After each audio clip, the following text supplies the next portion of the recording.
You ask Tiger to calculate. This deals with finding the midpoint between 2 points.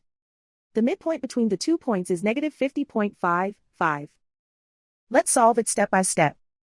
Plot the 2 points and calculate the midpoint using the formula. The coordinates of point 1 are, x1 equals negative 28, y1 equals 65. The coordinates of point 2 are, x2 equals negative 73, y2 equals negative 55. PM represents the midpoint of the 2 points.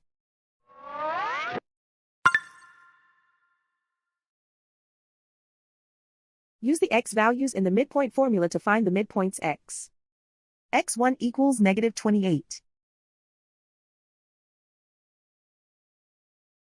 x2 equals negative 73. Simplify the arithmetic.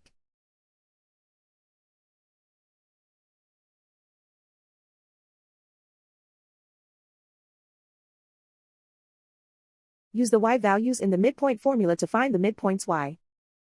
y1 equals 65.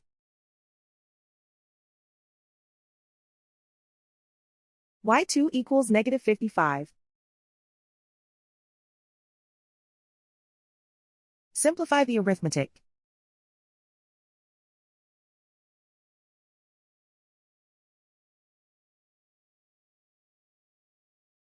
And so, the midpoint is negative 50.55.